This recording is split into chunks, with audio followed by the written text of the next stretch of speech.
नमस्ते छात्रों, मैं प्राध्यापिका डॉक्टर मीनल प्रमोद बर्वे, नाशिक शिक्षण प्रसारक मंडल नाशिक के कई बिंदुराव देशमुख कला एवं वाणिज्य महिला महाविद्यालय नासिक रोड में हिंदी विषय का अध्यापन करती हूँ।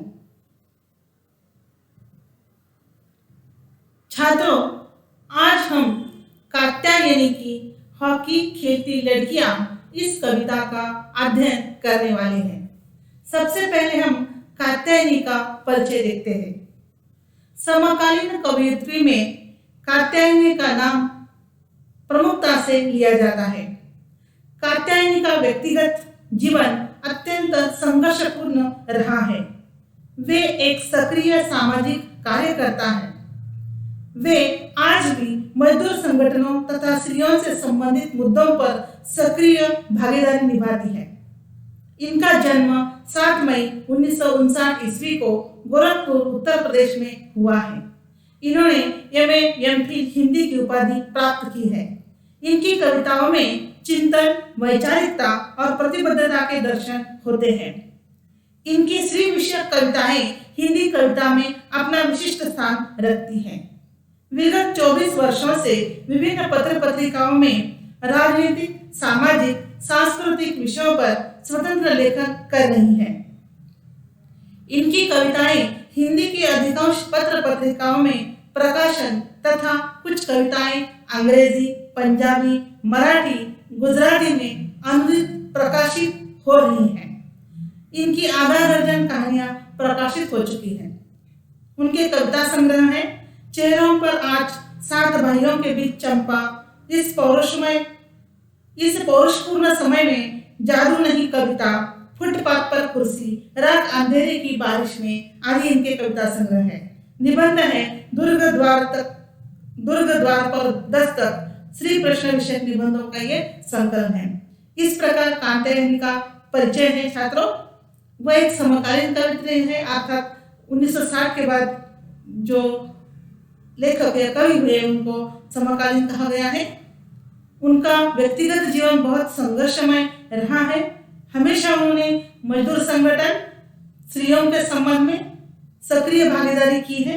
उनके लेखन में हमेशा चिंतन, वैचारिकता, प्रतिबद्धता के दर्शन हमें होते हैं और इनकी कविता में हमेशा स्त्री विषयक लेखन रहा है, जबकि हॉकी खेलती लड़कियां में भी स्त्री विषयक लेखन उन्होंने किया है। मराठी, पंजाबी, गुजराती ऐसे अनेक भाषाओं में इनके साहित्य का अनुवाद हो चुका है। आधा दर्जन कहानियां उनकी लगभग प्रकाशित हो चुकी है। इस प्रकार की वह कवयित्री है। और हॉकी खेलती लड़कियां, इसमें क्या बताया गया है उसके बारे में थोड़ी चर्चा करते हैं। इस कविता में एक स्त्री के जीवन का वर्णन किया गया है। शुक्रवार का दिन है। इससे ध्वनित होता है कि लड़कियों की खुशी फिलहाल तभी तक है जब तक कि यह खेल चल रहा है, और शायद शुक्र है कि खेल है, भले सिर्फ उतनी देर तक के लिए सही जब तक कि वह चल रहा है। तब तक चूल्हे की आंच और मुसल की धमक से दूर खेलते रहना संभव है। इसकी कृतज्ञता को ध्वनित करने के लिए खेल का दिन शुक्रवार चुना गया है। शुक्र अदा करने का दिन है, लेकिन खेल में व्यस्त लड़कियों की उन्मुक्त स्वच्छंदता की पृष्ठभूमि में निरंतर एक नकारात्मकता दबाव की तरह उपस्थित होती है। यह इस कविता के माध्यम से बताया गया है। देखिए, हॉकी खेलती हुई लड़कियां। अब हम कविता की ओर जाते हैं। कविता में क्या क्या बताया है देखिए। आज शुक्रवार का दिन है। आज शुक्रवार का दिन है और इस छोटे से शहर की ये लड़कियां खेल रही हैं हॉकी। खुश हैं लड़कियां, फिलहाल खेल रही हैं हॉकी, कोई डर नहीं। एक पद मैंने पढ़ा है छात्रों। हमेशा याद रखिए छात्रों कि पुरातन काल से हमारे घर परिवार में लड़की को हमेशा दुय्यम स्थान दिया गया था। आज लड़कियां आधुनिक हो गई हैं, आज उन्मुक्त हो गई हैं। मतलब वह अपना खुद करियर कर सकती है, खुद जीवन के बारे में सोच सकती है और लड़का लड़की आज समान है। कुछ अपवाद हो सकते हैं, परंतु आज लड़का लड़की समान है। अब एक लड़की का खेल वर्णन यहाँ पर चित्रित किया गया है।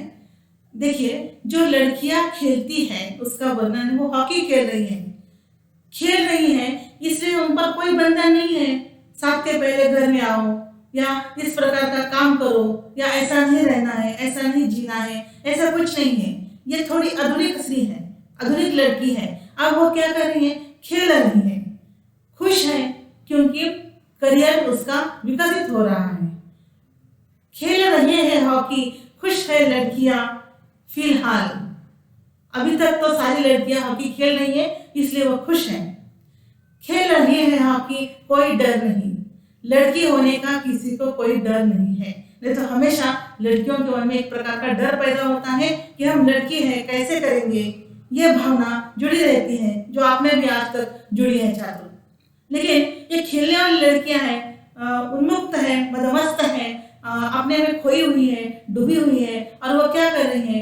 हॉकी का खेल खेल रही है। इसलिए किसी का कोई बंधन उस पर नहीं है और न उसके मन में डर है, वो निर्भय होकर खेल रही है।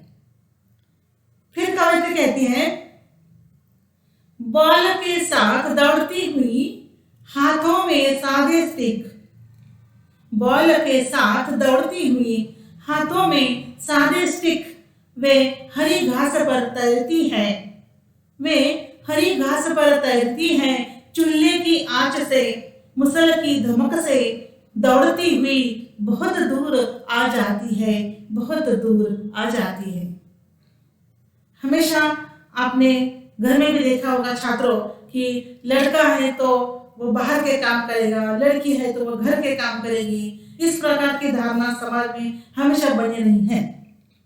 बाहर से कुछ चीजें लाना है तो लड़का जाएगा, लड़की रसोई में माँ का हाथ बटाएगी। ये जो धारणा है समाज में, उसका जो डर लड़की के मन में होता है, अब यहाँ पर ऐसा कुछ नहीं है। वो कैसी है? बिना बंधन में, मुक्त रूप से वो बॉल के साथ क्या कर रही है? दौड़ रही है। उसके हाथ में क्या है? हॉकी स्टिक है, अर्थात वो आधुनिक नारी है, वो करियर करने वाली लड़की है। और वो क्या कर रही है? हरी घास पर तैर रही है, खेल रही है, दौड़ रही है। परंतु दूसरा पक्ष ये है, चूल्हे की आंच से, मुसल की धमक से दौड़ती हुई बहुत दूर आ जाती है। यदि वह ना खेलती है, यदि वह घर पर रहती है, तो उसे क्या करना पड़ेगा? चूल्हा जलाना पड़ेगा, काम करना पड़ेगा, रसोई करनी पड़ेगी, है ना।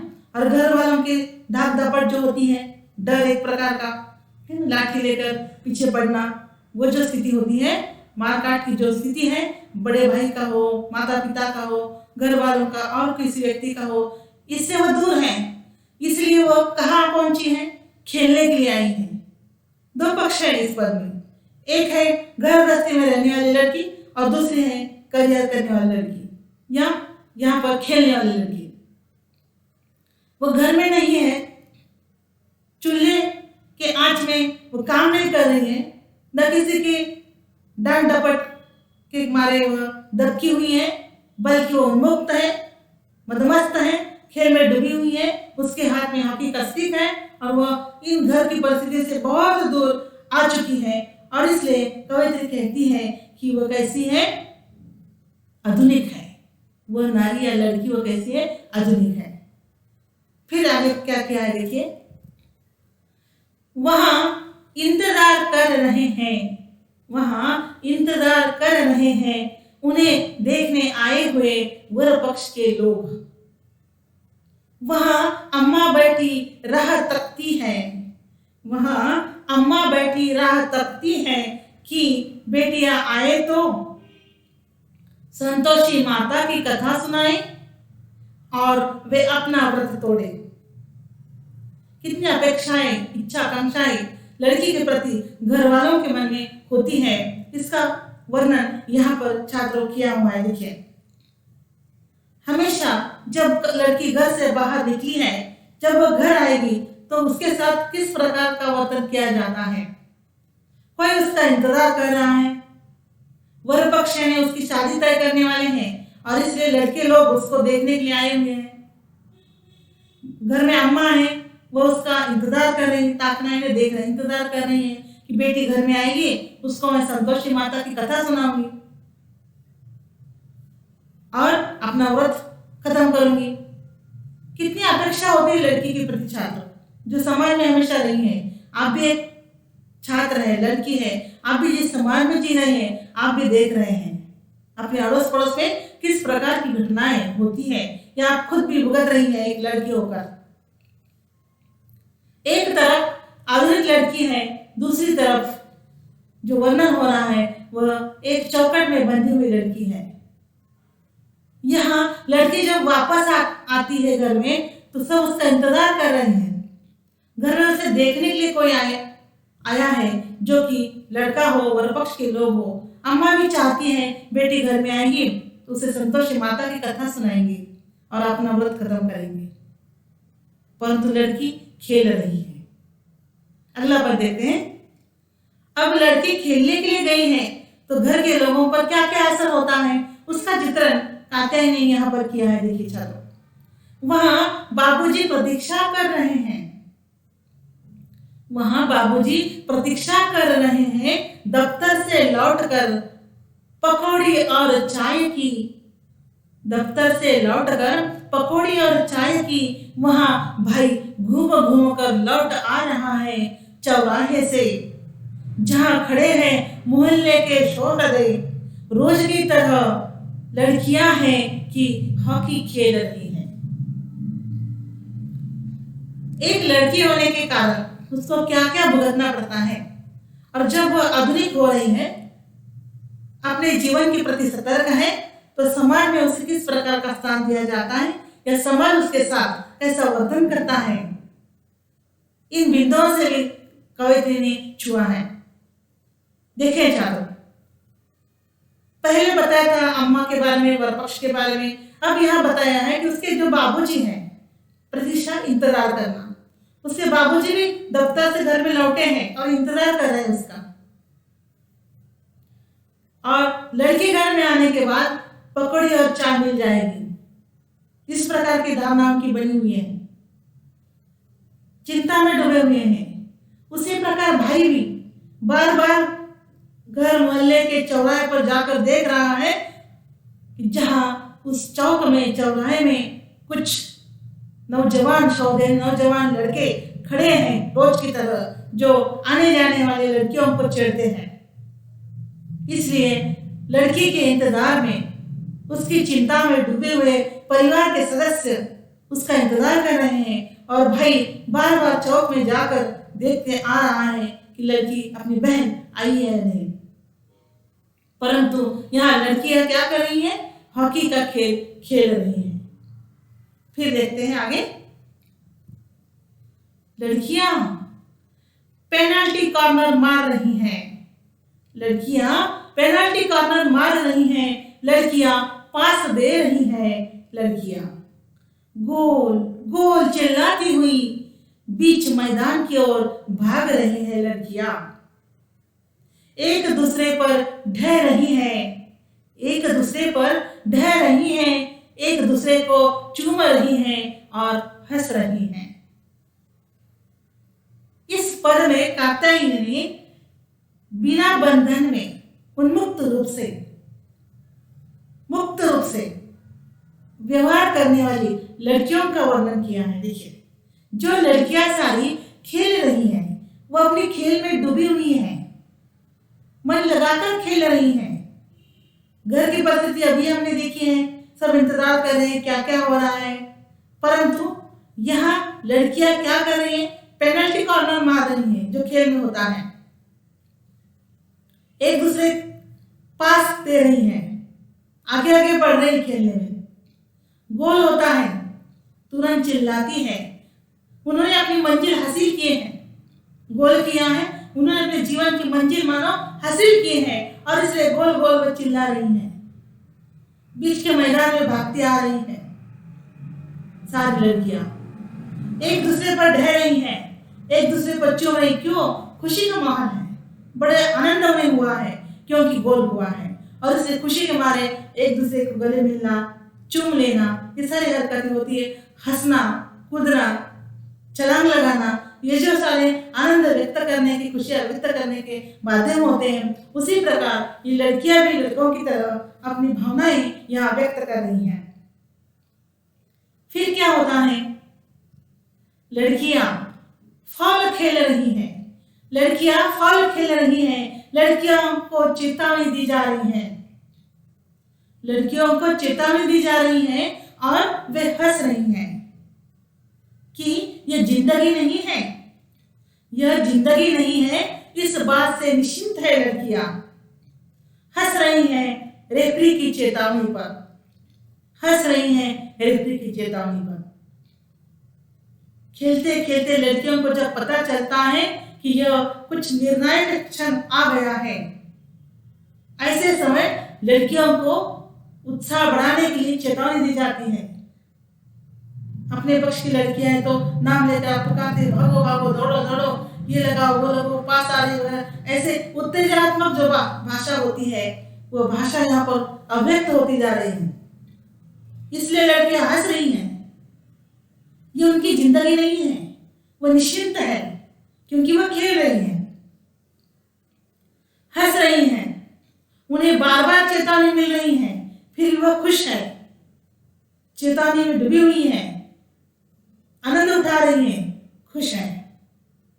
लड़कियां बारिश के बाद भी नम घास पर फिसल रही हैं, लड़कियां बारिश के बाद भी नम घास पर फिसल रही हैं और गिर रही है और उठ रही है।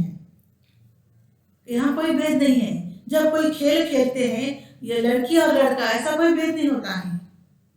और इसलिए चाहे बारिश घमासान हो, चाहे नीचे के मैदान में कीचड़ फैला हो, घास नम गई हो, ठंडी पड़ी हो, चिपचिपाहट हो गई हो, तो लड़कियों के पैर फिसल रहे हो तो लड़की है गिर जाएगी, ये जो समाज की धारणा है, ये धारणा दूर है। यहाँ पर ये लड़का लड़की समान है खेल, इसलिए वो फिसलेगी, गिरेगी, पड़ेगी, फिर उठेगी और फिर खेलेगी, क्योंकि उसका एम, उसकी मंजिल, उसका उद्देश्य क्या है, खेलना।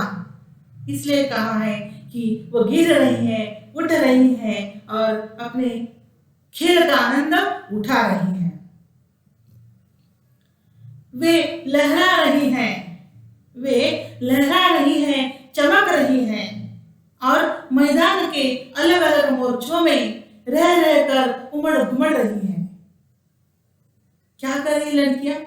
लहरा रही है, खेतों की तरह, गेहूं की बालियों की तरह चमक रही हैं। तात्पर्य, वो खेलती है, कुछ कामयाबी हासिल होने के बाद कोई अच्छा खेल कोई लड़की खेलती है तो सबका ध्यान उनकी ओर आकर्षित होता है। उसी प्रकार वह लहरा रही है, चमक रही है। उनके सामने पूरा मैदान है खेल का, लेकिन मैदान के एक एक कोने में अलग अलग मोर्चों पर वह खेल रही है, उमड़ रही है, घुमड़ रही है। मतलब खेलते हुए पूरे मैदान का इस्तेमाल करते हुए जहाँ जहाँ वह हॉकी के स्टिक खेलती हुई आगे बढ़ रही है, वह अपने आप को साबित कर रही है, पेश कर रही है, चमक रही, वह लहरा रही है, अच्छा कार्य कर रही है, यह कवित्री को कहना है। और वह क्या कर रही है? वे चीख रही हैं, सीटी मार रही हैं और बिना रुके भाग रही हैं एक छोर से दूसरे छोर तक। यहाँ कोई लड़का लड़की का भेद नहीं है, खेल महत्वपूर्ण है। इसलिए जीत रही है लड़कियां तो चीख रही है, सीटियां मार रही है खुशी के मारे। अब लड़की है, कैसी सीटी मारेंगे? अब लड़के सीटी मारी तो क्या हो जाएगा? ये बिल्कुल धारणा नहीं है समाज की, ये बिल्कुल अलग रखा गया है। ये लड़का लड़की समान यहाँ पर, इसलिए एक मनुष्य के तौर पर उसकी ओर देखा जा रहा है। वो बिना रुके भाग रही है। ऐसा नहीं कि लड़की है, थक गई, रुक गई, ऐसा कुछ नहीं है। बिना रुके वो एक छोर से दूसरी छोर तक दौड़ती हुई जा रही है, चिल्लाती है, चीखती है, सीटी मार रही है, एक दूसरे को संदेशा दे रही है, लेकिन वो खेल रही है। ये सबसे महत्वपूर्ण बात है। फिर देखते हैं, उनकी पुष्ट टांगे चमक रही हैं, उनकी पुष्ट टांगे चमक रही हैं नृत्य की लयबद्ध गति के साथ, और लड़कियां हैं कि निर्द्वंद्व निश्चिंत है, बिना यह सोचे कि मुंह दिखाई की रस्म करते समय सास क्या सोचेगी। अब यहाँ लड़कियों के पहनाव के बारे में चर्चा करेंगे। पुरातन काल में आपने देखा होगा, स्वतंत्रता पूर्व की अवस्था में, कि लड़की बड़ी हो गई, सयानी हो गई तो वह साड़ी पहनती थी।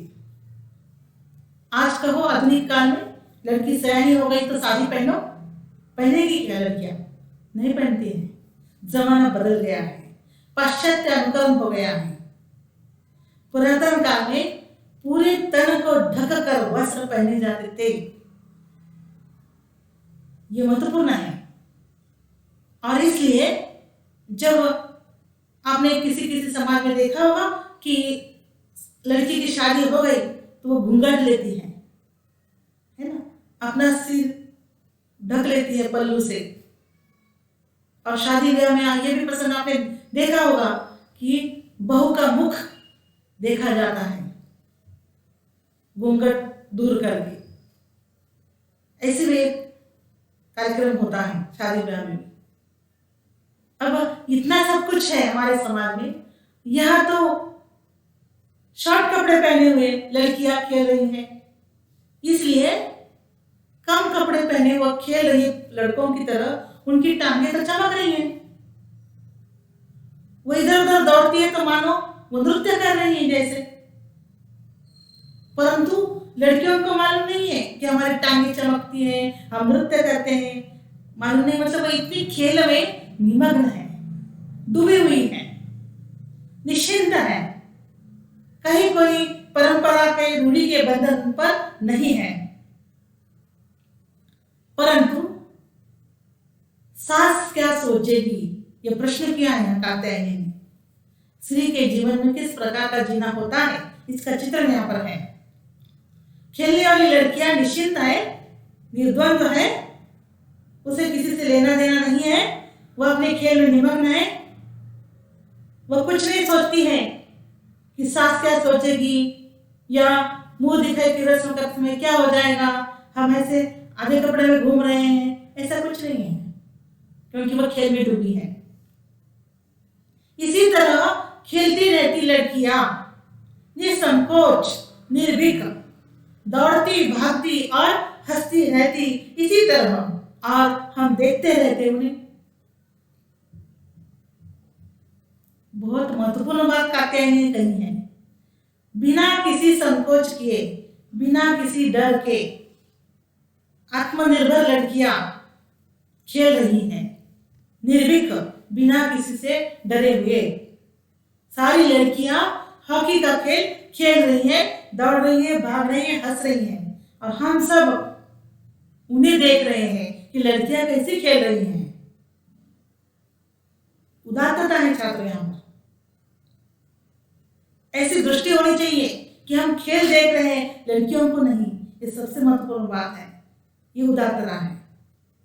कात्यायनी ने इसलिए वर्णन किया, ये लड़कियां जो खेल रही हैं, न उन्हें समाज का, रूढ़ी परंपरा का ध्यान है, कोई नहीं है, क्योंकि उनके सामने खेल महत्वपूर्ण है। ये है आधुनिक स्त्री।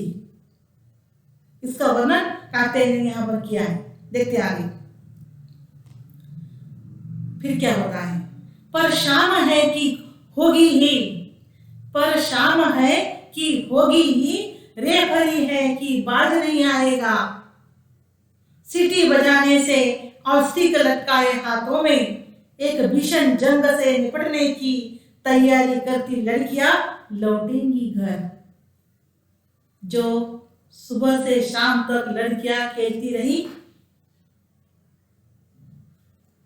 सीटी बजाती रही, उन्मुक्त रही, किसी बंधन में नहीं रही, परंतु दिन भर हॉकी स्टिक लेकर घूमती रही हाथ में। ये सब जैसे हम कहते हैं घर में होती है तो पिंजरे में बंद रहती है, और बाहर होती है तो मुक्त रहती है, एक पंछी की तरह। उसी प्रकार वो खेल खेल रही थी, लेकिन अब खेल खत्म होने को आ रहा है, तब वो इस भीषण जंग से निपटने के लिए तैयारी कर रही है घर जाने की। घर लौटने की।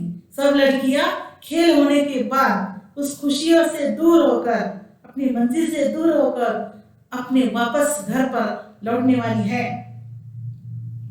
अगर अगर ऐसा न हो तो समय रुक जाएगा, इंद्र मरुत वरुण सब कुपित हो जाएंगे, वज्रपात हो जाएगा, चक्रवात आ जाएगा, घर पर बैठे देखने आए वर पक्ष के लोग पैर पटकते चले जाएंगे। सच्ची बात है, सुबह का भूला हुआ शाम को वापस घर ही लौटता है छात्रों। उसी प्रकार सुबह खेलने के लिए गई हुई लड़कियां वापस शाम को घर आनी ही चाहिए। यदि नहीं आई तो देखिए, इंद्र मरुत वरुण, हवा पवन, वरुण देवता, बारिश जो है, इंद्र देवता, ये सब गुस्सा हो जाएंगे। केवल लड़की वापस न आए तो देवता लोग भी गुस्सा हो जाएंगे, वज्रपात हो जाएगा, चक्रवात आ जाएगा, कठोर वज्रपात है, कठोर आघात हो जाएगा, चक्रवात तूफान आंधी गोल गोल चक्री घूमती है वैसे वो आ जाएंगी। क्यों? क्योंकि घर पर बैठे देखने आए वो वर पक्ष के लोग पैर पटकते चले जाएंगे। जो सुबह से बैठे घर पर इंतजार कर रहे हैं लड़की को देखने आए हुए वर पक्ष के लोग, लड़की शाम तक वापस नहीं आई तो क्या करेंगे? गुस्से से पैर पटकते हुए वापस चले जाएंगे। इसलिए शाम को लड़की को घर जाना ही है। बाबूजी घुस आएंगे गरजते हुए मैदान में, बाबूजी घुस आएंगे गरजते हुए मैदान में, भाई दौड़ता हुआ आएगा और झोट पकड़कर घसीट ले जाएगा। अम्मा कोसेगी किस घड़ी में पैदा किया था ऐसी कुलच्छनी बेटी को, बाबूजी चीखेंगे सब तुम्हारा बिगड़ा हुआ है। घर फिर एक अंधेरे में डूब जाएगा, सब सो जाएंगे। सच्ची बात है छात्रों, आप भी एक लड़की होकर वही अनुभव करते होंगे। समय पर, सही दिए हुए समय पर जब वापस घर नहीं आते हैं तो घर में किस प्रकार का हंगामा खड़ा होता है, उसका रूप यहाँ पर चित्रित किया है। जब वापस लड़की नहीं आती है तो बाबूजी बड़े गुस्सा होते हैं, मैदान में दौड़ते हुए आ जाएंगे और ढूंढते रहेंगे लड़की कहाँ चली गई।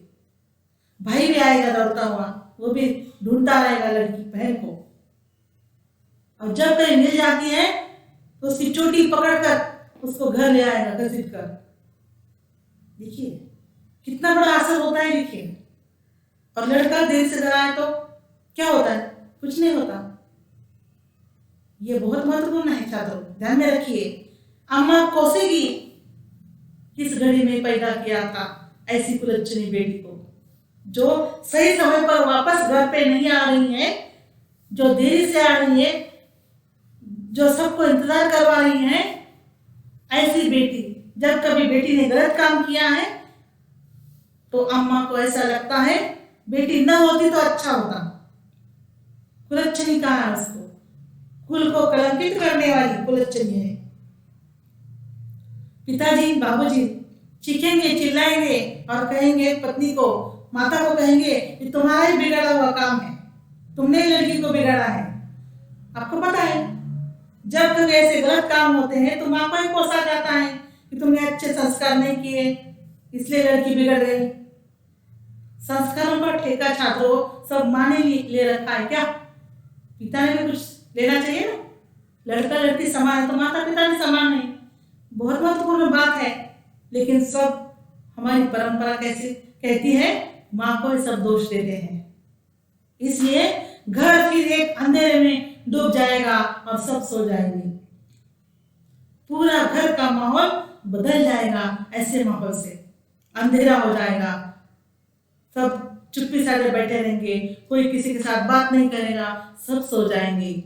फिर लड़कियां घूरेंगी अंधेरे में, खटिया पर चित लेटी हुई, अम्मा की लंबी सांसें सुनती, इंतजार करती हुई कि अभी वे आकर उनका सिर सहलाएगी। सो जाएंगी लड़कियां। देखिए लड़की जब वापस घर में देरी से लौटती है तो क्या होता है? सब सो जाते हैं गुस्से में। लड़कियां भी ऐसे घूर घूर कर सो जाती है। उसको नींद नहीं आती क्योंकि घर का माहौल पूरा बदला हुआ है। सबने ताने मारे हैं, डांट दी है, डपट दी है, इसलिए उसका चित्त लगेगा क्या? नहीं है। अम्मा की लंबी लंबी सांसें वो सुनती रहेगी।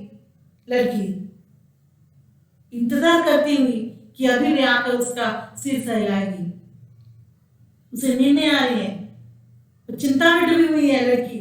और जब वह चिंता में है तो उसे लगता है ठीक है, सबने हम पर गुस्सा किया है, लेकिन माँ रात को देर से हमारे पास जरूर आएगी और प्यार से सिर से हाथ सहलाएगी, प्यार करेगी, ऐसा लगता है लड़कियों को।